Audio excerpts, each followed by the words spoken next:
사람과 사람 사이의 관계를 맺어주는 가장 큰 주역은 다름 아닌 말.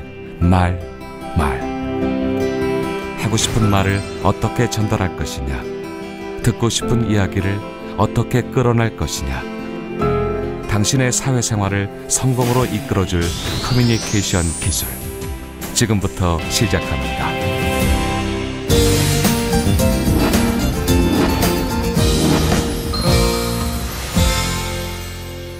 반갑습니다, 여러분. 프레젠테이션 강사 김영주입니다. 소식이 끊어졌던 친구와의 만남, 그리고 꼭 한번 가보고 싶었던 곳으로의 여행, 그리고 오랫동안 보았던 적금의 만기. 그러고 보면 우리는 살면서 기다려지는 순간들이 굉장히 많은 것 같습니다. 그렇다면 오늘 우리가 생각해 봐야 될 것, 비즈니스 미팅이나 세미나가 있다면 그곳이 기다려지십니까? 아니면 피하고 싶으십니까? 이렇게 우리는 다양한 장소에서 만날 수 있는 정보를 비즈니스 커뮤니케이션이라고 하는데요. 오늘 그 이야기를 한번 해보고자 합니다. 성공을 이끄는 커뮤니케이션의 기술, 오늘 함께할 내용을 잠깐 살펴보자면요. 첫 번째, 비즈니스 커뮤니케이션에서 떨지 않고 이야기를 시작할 수 있는 그 첫 번째 방법을 소개하겠고요. 두 번째는 설득력을 높일 수 있는 스피치의 설계도를 말씀드릴 겁니다. 그리고 마지막으로는 세미나나 미팅, 이런 비즈니스 커뮤니케이션에서 가장 중요한 클로징 맺는 방법, 이렇게 세 가지 순으로 할 테니까요. 잘 따라와 주시면 감사하겠습니다.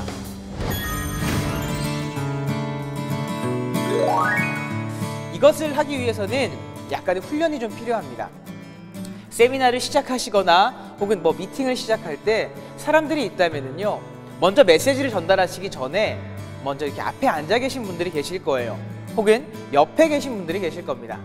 그런 분들께 먼저 가볍게 인사를 던지시는 거예요. 오늘 컨디션은 어떠세요? 즐거운 일 있으셨나요? 아이들은 잘 크고 있나요? 이렇게 가벼운 스몰 토크를 세미나나 미팅을 시작하기 전에 먼저 이야기를 하시는 거죠.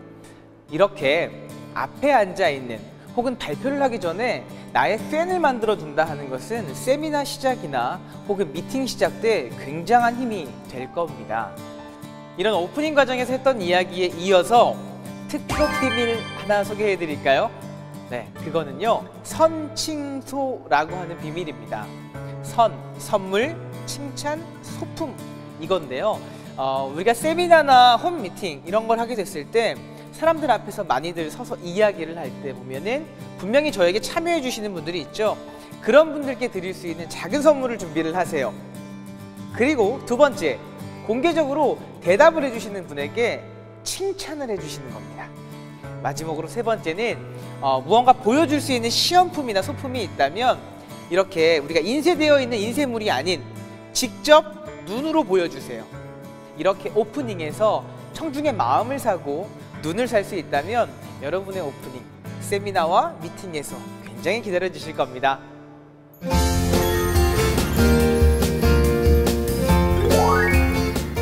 두 번째로 이야기할 것, 우리가 세미나나 미팅이 기다려지는 비즈니스 커뮤니케이션의 기술을 할 수 있는 게 무엇일까요?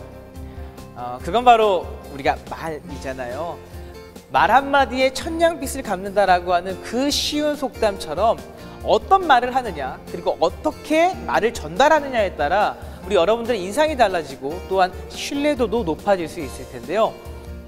이렇게 누군가에게 빠른 시간에 설득하기 위해서는 설득력을 높여주는 스피치 구성이 있는데요. 그건 바로 연역적인 화법입니다. 대답을 해야 되는 결론을 가장 먼저 이야기하고 그 이유에 대해서 다시 한번 그 내용의 설명들을 이어가는 것이죠. 그렇다면 우리가 기억하기 쉬웠던 연역적인 화법의 비밀은요, 하고 싶은 말이 있다면 먼저 해라 라고 하는 겁니다. 청중 앞에서 발표해야 되는 사람들은요, 항상 그런 고민하지 않으세요? 이 발표를 어떻게 하지? 진짜 무슨 말을 준비를 해서 어떻게 할까 굉장히 많은 고민들을 합니다. 우리가 무슨 말을 하지 하면서 스크립트에 빠져 있는 순간 또 다른 사람은요, 어떤 말을 들려줘야 하지? 라고 하면서 생각하는 사람이 있습니다. 그렇다면 스크립트 안에 빠져서 있는 사람과 어떤 말로 청중에게 좋은 비유를 할까? 이 두 사람 중에 결과는 분명 어떤 말을 할 것인가를 가지고 시작한 사람이 훨씬 더 설득력이 좋아질 겁니다. 이렇게 비즈니스 커뮤니케이션은요, 청중에게 말을 하는 것보다 청중에게 어떻게 이해를 시켜줄 것인가가 가장 중요한 내용이라는 겁니다. 분명히 사과에 대한 스펙들만 열거할 수 있습니다. 이 사과는요, 당도가 어떻고요, 이 사과는요, 어디서 생산됐고요, 이 사과는 이래서 좋습니다. 이렇게 이야기하는 것보다 사과 안에 담겨있는 스토리, 분명 상대방의 마음을 사로잡을 수 있는 좋은 스피치이자 좋은 화술이다라고 하는 것을 우리가 배워볼 수 있습니다. 마지막으로 이야기할 것이 바로 클로징 부분입니다. 제가 소개해드리는 것은요, 바로 강조, 반복의 기법인데요. 반복과 강조를 통해서 어떻게 하는지 보여드리겠습니다. 세미나와 미팅에 참석하시는 분들의 마음을 사로잡으셔야 됩니다. 세미나나 미팅을 왔을 때 재미나게 해야 됩니다.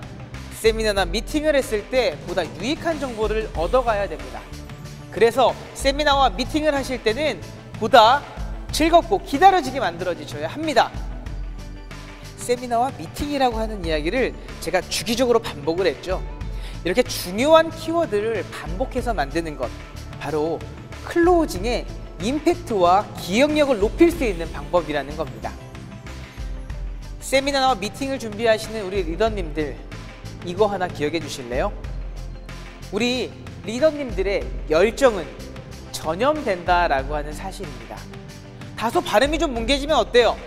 표현 방법이 어색하면 어때요? 행동의 변화가 될 수 있는 여러분의 열정, 이 열정의 메시지는요, 분명 전염이 될 수 있습니다. 오늘 같이 공부한 내용 정리 한번 해볼까요? 오프닝 스피치는 제가 뭐라고 그랬어요? 누구나 떨린다고 했잖아요. 오프닝 스피치는 다 떨립니다. 시작하기 전에 가벼운 스몰 토크로 분위기를 이끌어가 주시고요. 설득력을 높여주는 스피치의 구성 기억하시죠? 두 갈식으로 내가 하고 싶은 이야기를 먼저 말하는 겁니다. 그리고 마지막 클로징 방법, 뭘 이야기했을까요? 네, 맞습니다. 스피치의 능력이 다소 부족해도 우리 리더님의 열정은 전염된다라고 하는 것, 이렇게 쭉 이야기했습니다. 커뮤니케이션의 기술에서 가장 중요한 것은요, 아마도 상대방에게 어떤 말로 어떻게 내가 그 사람의 마음을 열 것인가가 중요한 것입니다. 만남을 두려워하지 마시고요, 어떤 이야기를 하든지 부담스러워하지 마세요. 편안한 마음으로 미팅이나 세미나에 임하시고요. 오늘 배운 거 3가지 기억하시죠? 오프닝 기법과 본론과 마지막 클로징, 이런 기법들을 통해서 멋진 리더가 될 수 있도록 저도 함께 응원하겠습니다. 지금 한번 시작해 보세요.